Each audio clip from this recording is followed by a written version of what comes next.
Hi, everyone. I'm Barbie. For anybody who doesn't know who I am.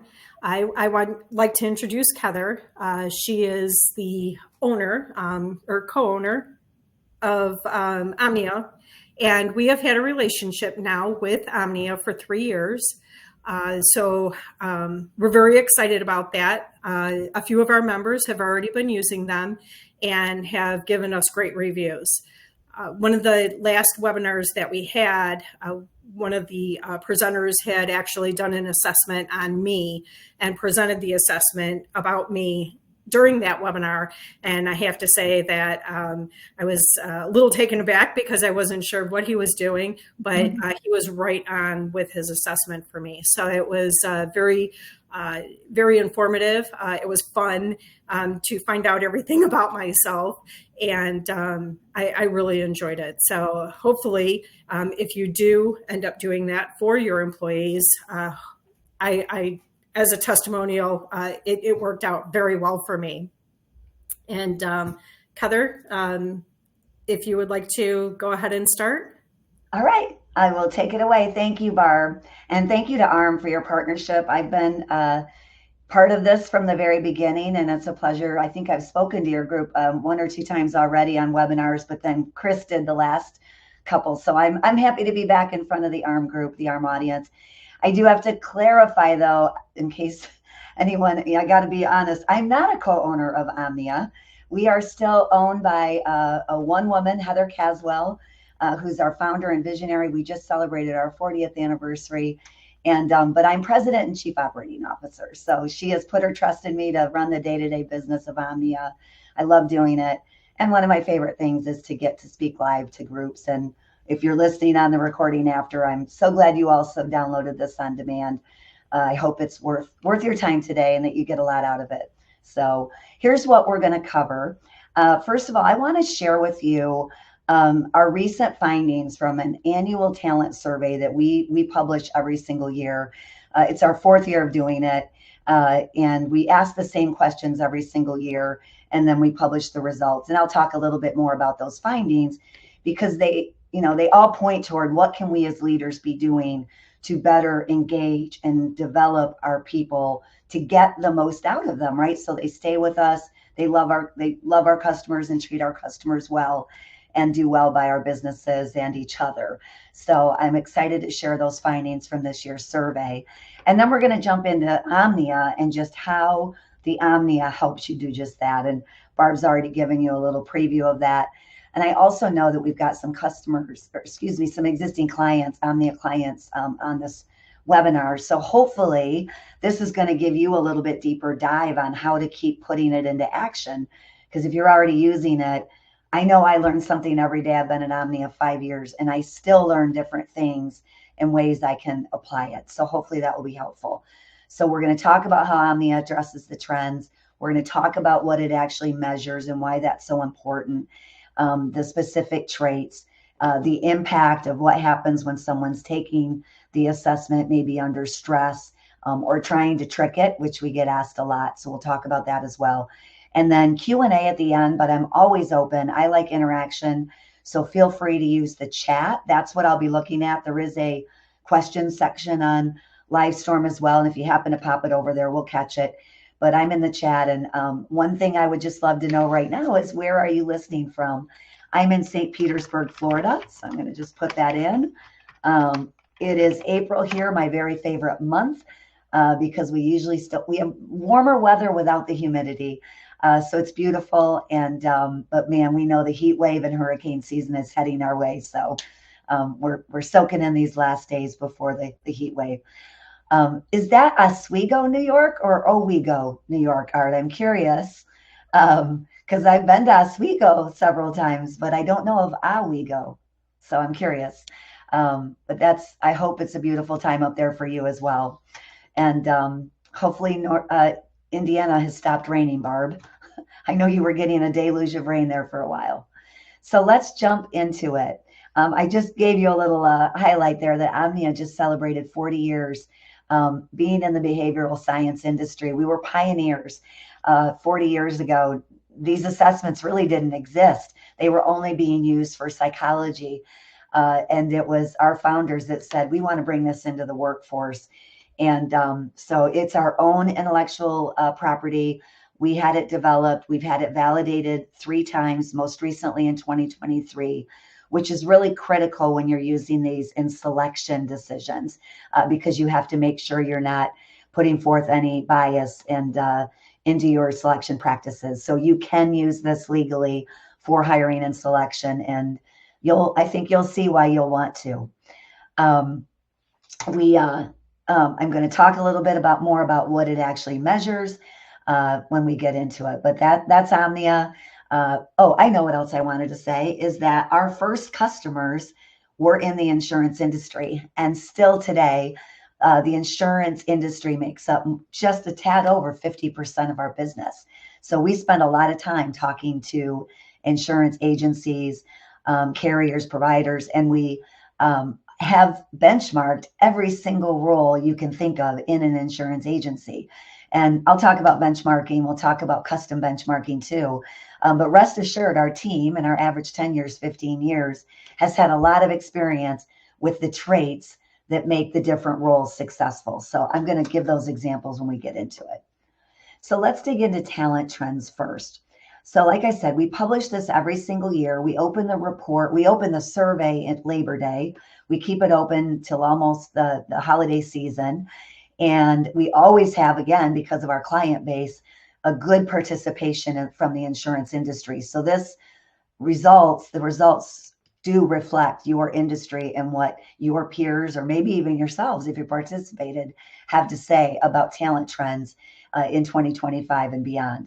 The purpose is to really understand what those trends are and to allow peers to share with each other. We ask the same questions every time because we're tracking the trends year over year. So our goal is to have this longitudinal survey that will look at results as they change over time. And that's one of the funnest parts, is to see that. And then we always record that or report that is what was different from years before. And then we always ask one new question that's more trending. And it just depends on what's going on. So as you can imagine, when we first started, those questions were about remote versus hybrid versus back to office, because it was post-COVID when we launched this. The last 2 years, we've kept the question the same, and it's been about AI and how our organization's using AI. So let me get into what we found. These are the top 5 trends coming out of the survey. And forgive me, because I have notes and I want to share relevant information. So I am going to look at some of the data for you. But the first trend is, interestingly enough, it was the first year in several years that we saw that turnover was actually declining. People were staying in organizations longer and in their agencies longer. But the challenge is that we're seeing a greater detachment than we've ever seen. So they're just not fully engaged.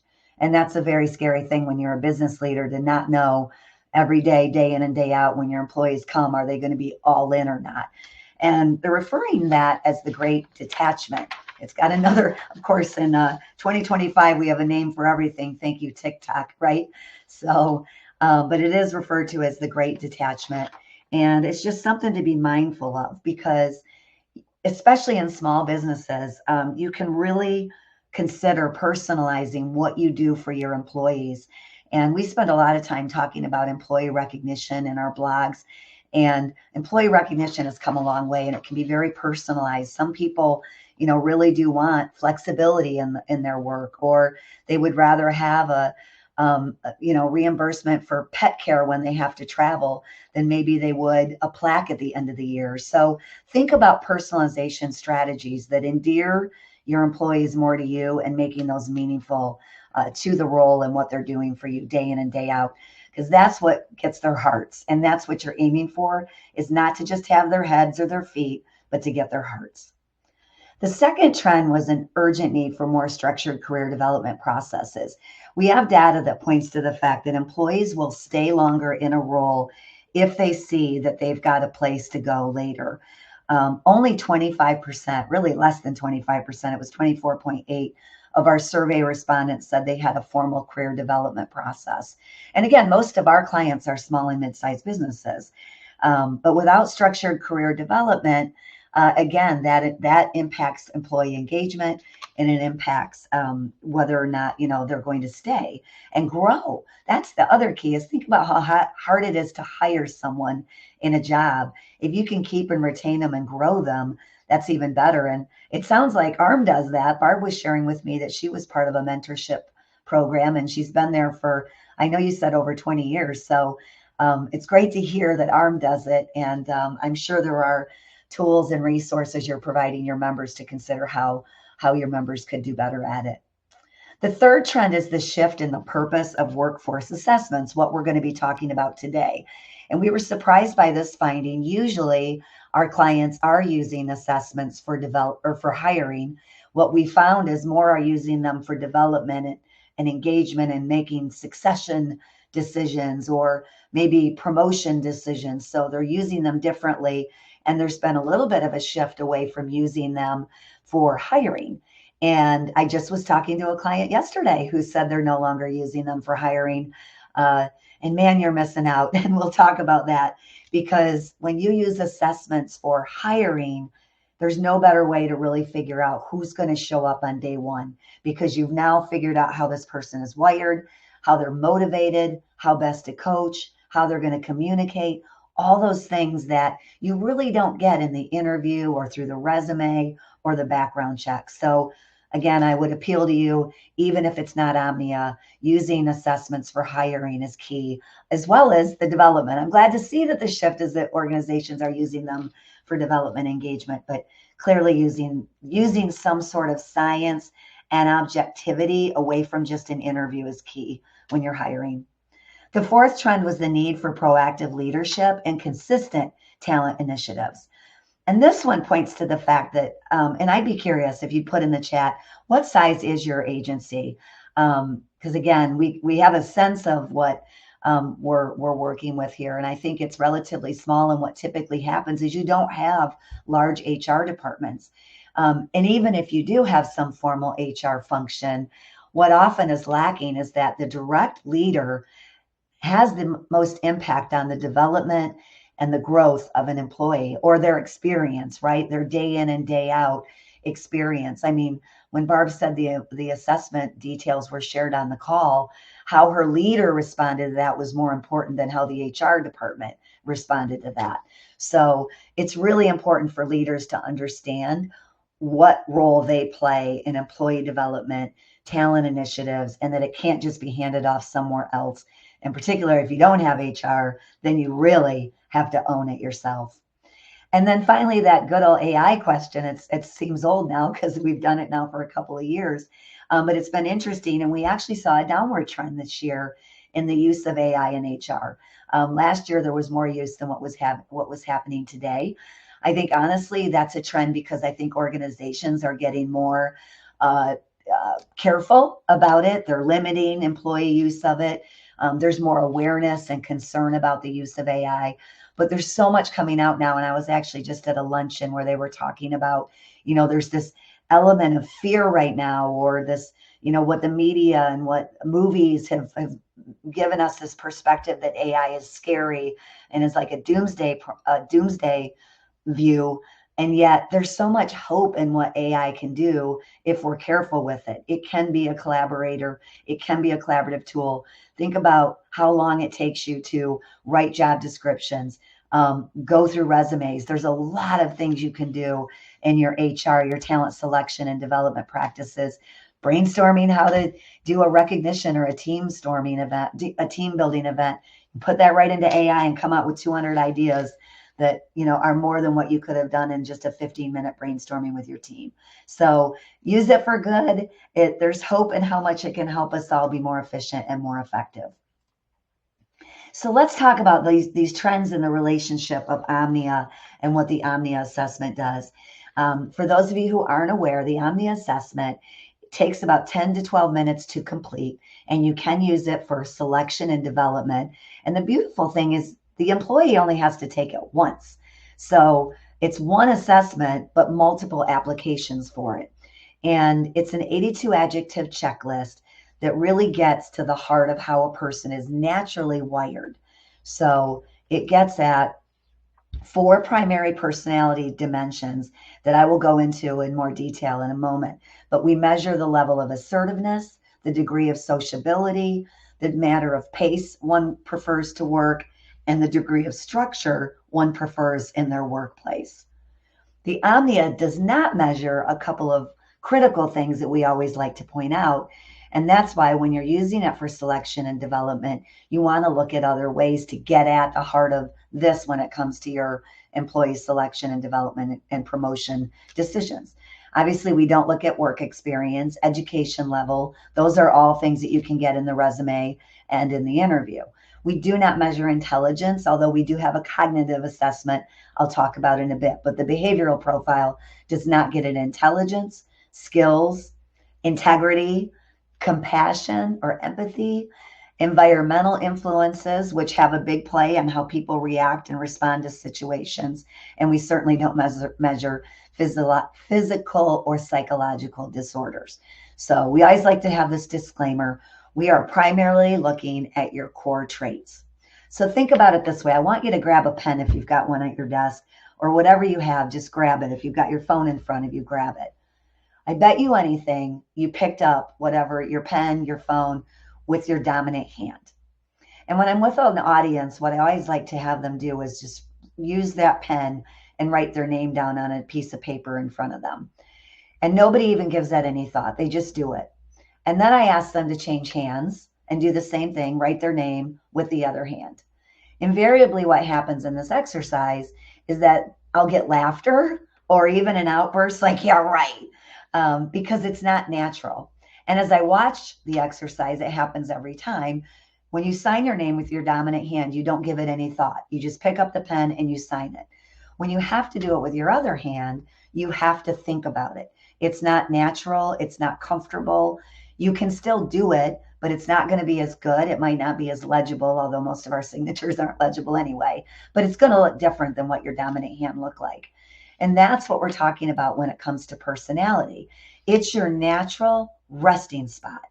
So you can learn to do things and you can develop methods and ways to be different or more or less like what you are wired, but you're still going to go to that natural resting place when you're at home, having a drink with your friends, under stress, or in an anger situation. So think about it that way. It's natural wiring. And what one of our clients just said recently, and I loved it, is the Omnia gets at who's going to show up on day one. What's their personality going to be when they're under stress? And it's a valuable insight to see that. So our measurements come in the form of columns. And I'm going to get into this, but I want to show you just how they work. They work in pairs. So when we're talking about a trait, the columns work in pairs, and the higher the one column is in that trait, the lower the other one will be. So oftentimes you'll find the columns are even, or one side is higher than the other column, but they'll never be equally high or they'll never be equally low. The only place they can meet is in the middle. And so that's where you get to the distinctness of personality traits. Some were more balanced, but usually most of us have some personality traits that come to the forefront a lot more. When I'm going through what the traits are, I'm going to be talking in those extremes. So when you think about yourself, though, you may find you can relate to both of these. And it might just be that this particular trait isn't as dominant for you. But I think as we go through it, you'll find some that are. So column 1, assertiveness, or column 1 and 2 is assertiveness. And column 1 is a high degree of assertiveness. Column 2 is less supportive, more collaborative. So let's talk about that. An extreme column 1 is a competitive, assertive, take charge type of person. This is an individual that approaches conflict easily, is very comfortable with risk. So when you're using this for hiring, think about your agency and what kind of roles would be good to have this trait in, right?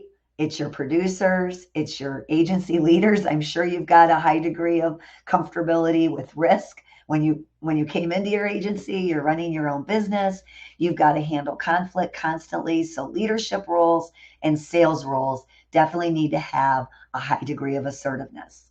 Now, your agency wouldn't survive if you didn't have the other column in it.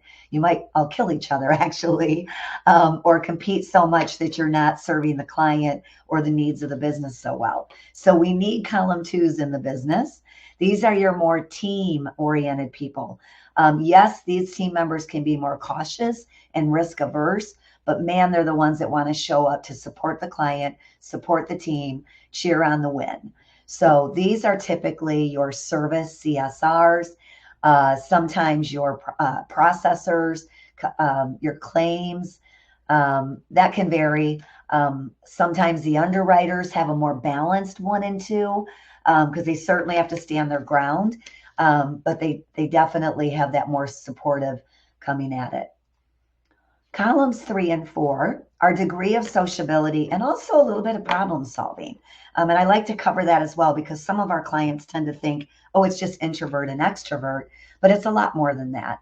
So a high column 3 is a highly sociable enthusiast, I like to say. These are your natural, passionate people who love talking about the services you provide and the kind of help they can give. They are natural conversation starters. They're a little bit of, me individual too. Want to be up front, happy to go, be at the networking events, the conferences, getting out there and putting their names out there. So yes, extroverted and very natural enthusiasts. You could think, yes, a natural salesperson. They also are more gut feeling decision makers. So they're going to go by their gut, their feeling, their instinct, their intuition.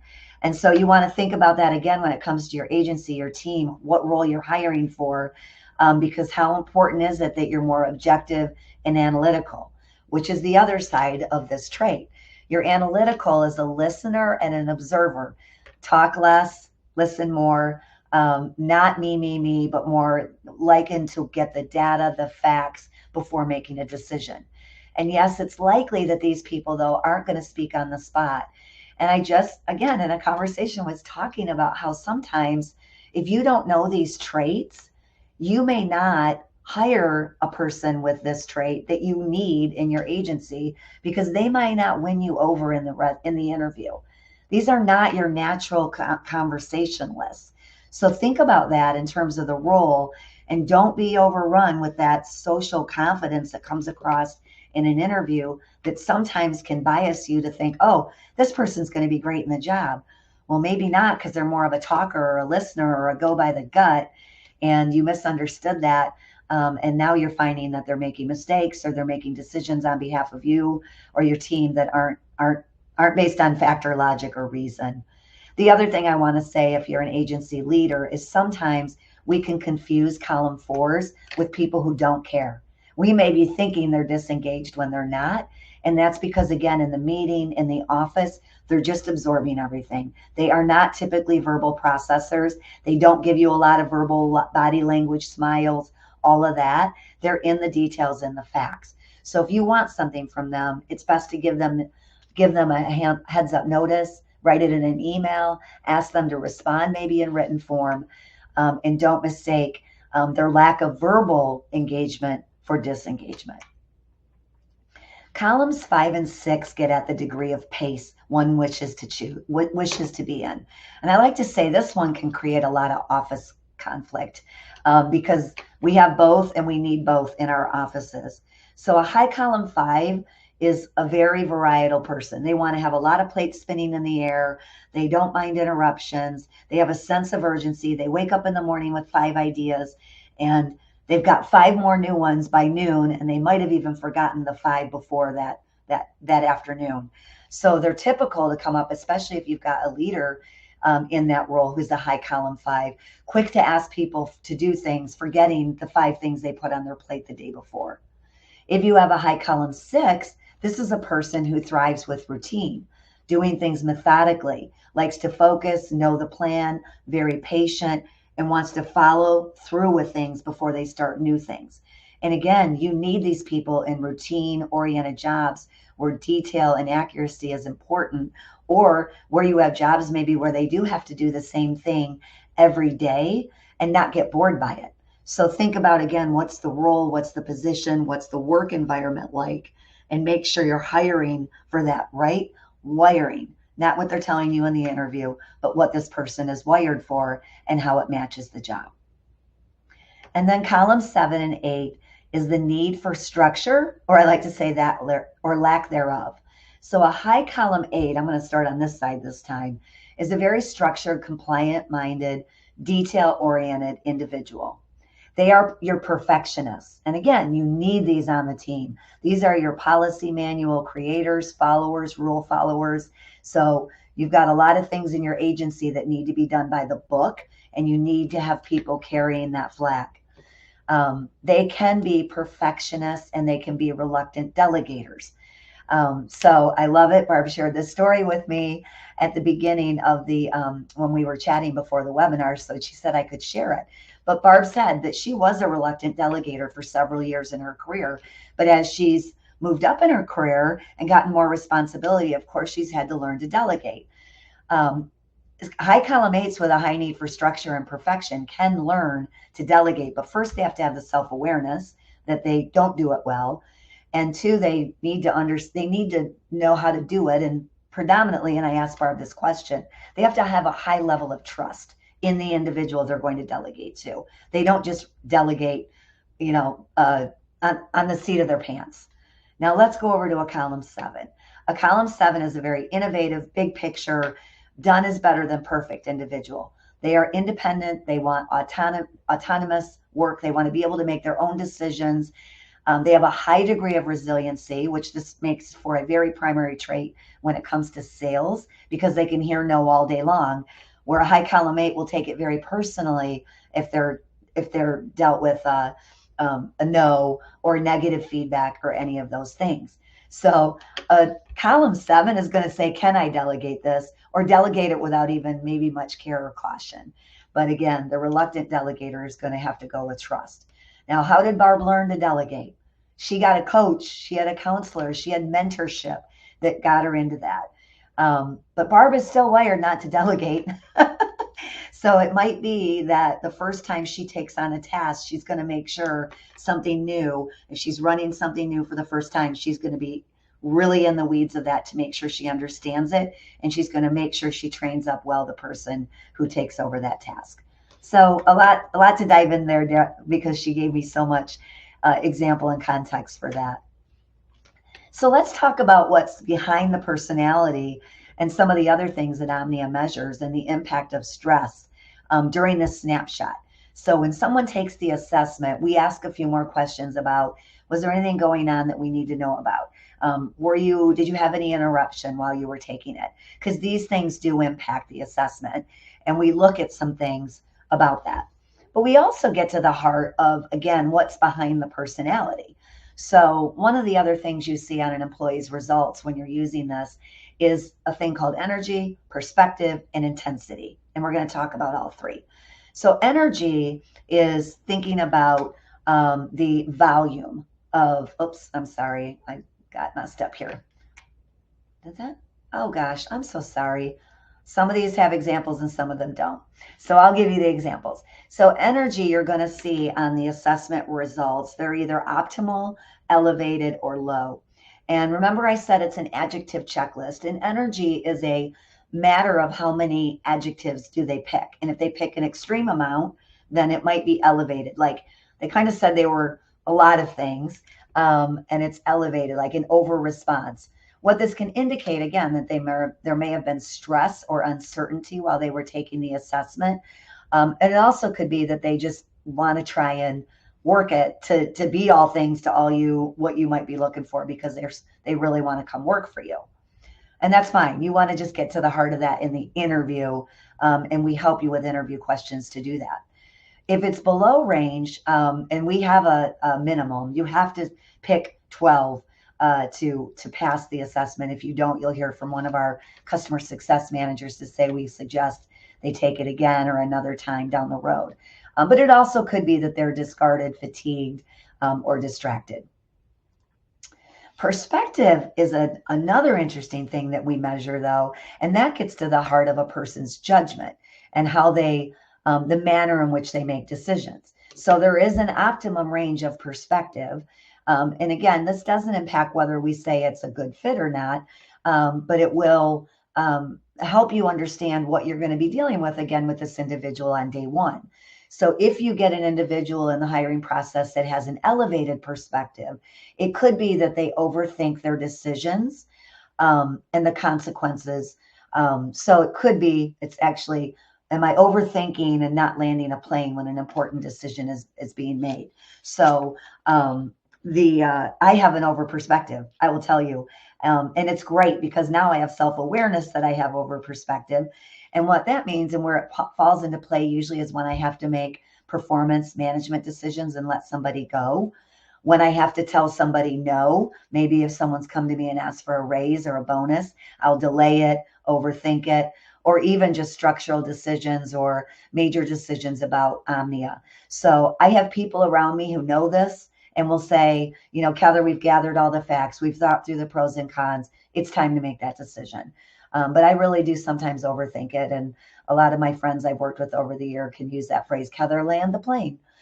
Now, a low perspective is the opposite. It's inconsistency, or it might be more not thinking through consequences. So have you ever made a rash decision and thought, sure, I mean, it could be like, yeah, I'm going to go to that concert tonight without thinking that I had 3 webinars today to deliver and I might not have any energy for that concert tonight. Or if I go to the ball game, I might come down with a cold tomorrow because I stretch myself too thin. So clearly we all make rash decisions. But the Omnia does get to the heart of if an individual might do that all the time.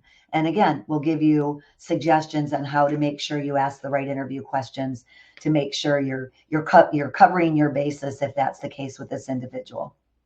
And then finally, level of intensity, which is the degree to which their personalities stand out. You are going to see individuals whose columns are mostly even, and that does happen realistically and objectively, but sometimes, again, it can happen because the person's just trying to give you the answers they think you want. So again, it's another red flag. The other side of that is it could be extreme, where you've got people who have extreme personality traits. Think about a high column 1 with no column 2, meaning this person could just be all win, all risk, and could put your agency at risk. So that's something else to watch out for, the either extremes or the low intensities.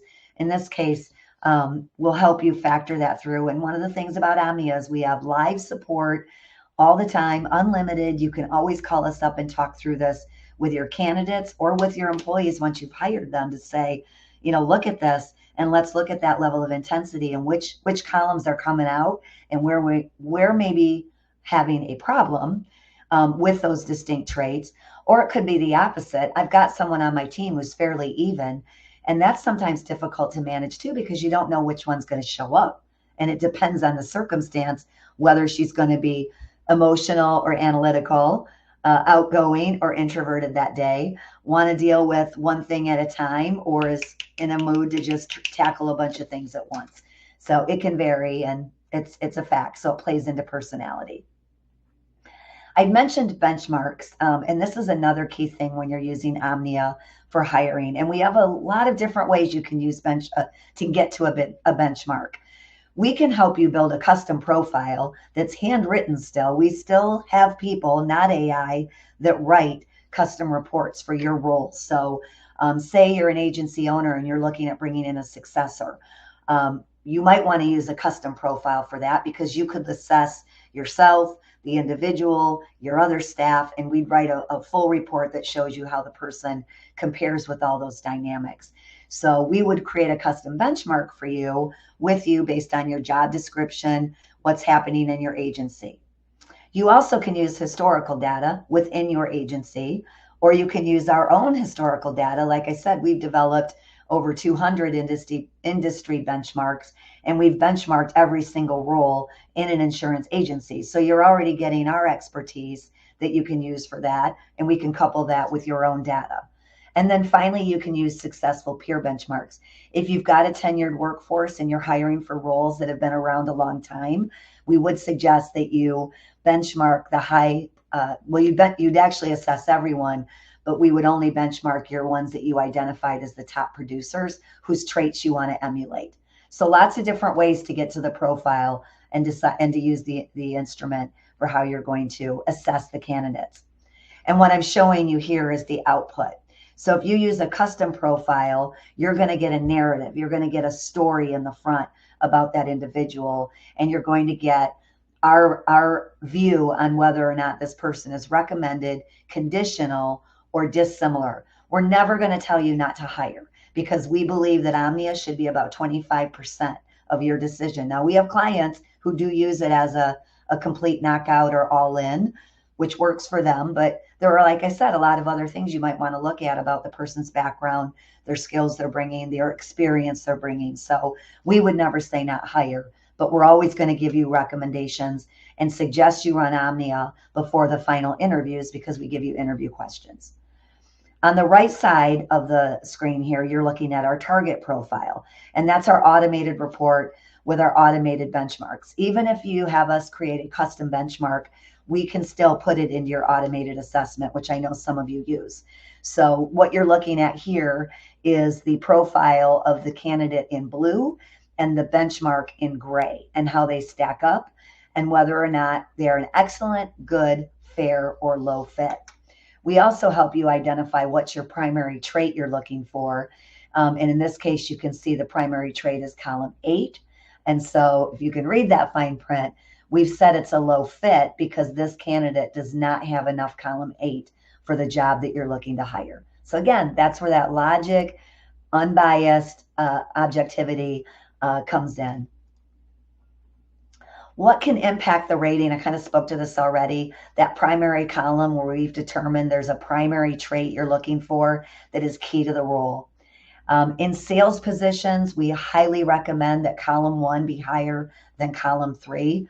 And that's because that drive to win, that drive to close, that drive to negotiate a profitable deal for your agency, any of that has to play out more than the need to be liked, or feelings, not getting our feelings wrapped up in the interaction or the transaction. And same for leadership.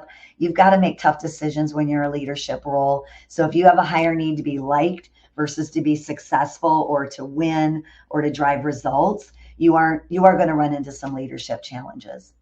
And then the other impact on the rating is that judgment I talked about, especially the low judgment and the intensity being out of range, because this person might be not coachable. If their traits are just that extreme, they may not be able to be developed, coached, and mentored. And again, if there are any questions you all have, please put them in the chat. I welcome them as we're going to make it meaningful. And then again, we'll take them in the end.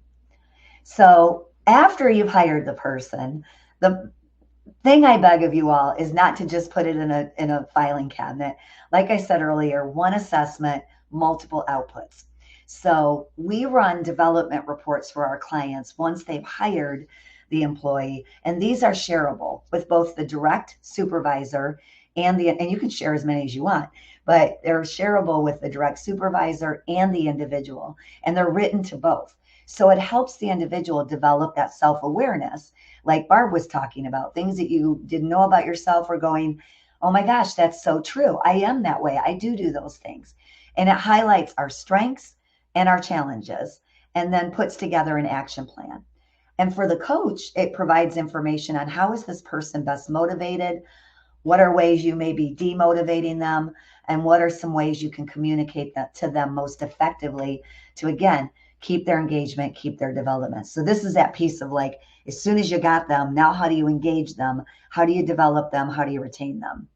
And then finally, you can continue to use our reports because we've got different roles. So if you've got someone you've hired in customer service who you think now may be a better salesperson, you can assess their sales style and see how well are they going to do in a sales position.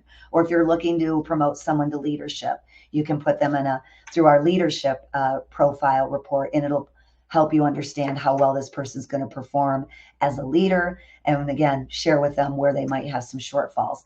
So if you've got someone who wants to be a leader, you could use this report, maybe even that discussion about here's where you're going to struggle and why we're not quite sure, or why we want to put you through a mentorship program before we do that. Beyond the personalities, so we've talked about personalities, and like I said, there's a few other things you want to measure besides that. So we have gotten into the business of bringing more to our clients to show those other things we said the Omnia doesn't measure. The first thing we've done is added a cognitive report. And the cognitive assessment gets to the degree at which one logics, can reason, solve problems, can learn, all of those things that are so important. How well are they going to do at adapting in your agency? So again, that's another key aspect that personality doesn't play in, but cognitive functioning does. So we offer that, as well as a grammar report, which is so key today when you think about the writing and the email, texting, the live chats, whatever you've got in play. It is so important that the people representing your agency are articulate, clear, accurate. Those are all things that represent the brand, and the clarity and the service your customers are going to get. So we offer those two assessments as well beyond the personality. So that pretty much wraps up what we offer. I hope this has been helpful as you think about back to those trends I talked about, getting employees more engaged, self-awareness, and then coaching and recognizing and motivating those employees based on personality so that you're not applying a one-size-fits-all approach is really critical. And then career development, again, leads to employee retention and engagement as well. So using these development reports, and again, not just for hiring, not just for onboarding, but use them when you're getting ready to do performance management or when you see conflict in the office. Bring out both reports and now start sharing openly. Gosh, you're probably having a conflict because one person's a high column 7 that doesn't respect structure or rules. They think they're meant to be broken. And the other one is a high column 8 that's written these rules for a reason and feels disrespected and unheard. And now you've got office conflict. So you can use them in a number of ways to engage your workforce, make your office more productive, deal with conflict. And I just want to say again, we're here to help. Our customer success managers will be calling you when you run your reports. We'd love to talk through them with you and always make that offer. But you can always get right to us by going to our website, clicking on our live chat, calling our 800 line, or just sending an email to our support team. And we're here to talk anytime, unlimited, to help you build better and engaged workforces. So we can keep the conversation going if you have any questions for me. In the meantime, if you have never used Omnia, we do have an offer for you to scan the QR code and try a free assessment. And then one of our subject matter experts will call you up to debrief the results. We won't do it in front of everybody on a webinar, but we gladly and love to see you take us up on that free assessment opportunity to develop your own self-awareness and then see how it works. See for yourself how the report plays out with all the things I've talked about. And then there's my contact information. If you want to ask me any questions, talk leader to leader or any of those things, I'm here all the time. You can call me, email me, find me on LinkedIn, X, or anywhere else. So thank you so much, Barb. Thank you for inviting us today. It was an honor and a privilege, and we love our relationship with ARM, and I'm proud of our 3-year relationship. Thank you. And we appreciate you too, Heather. Thank you so much.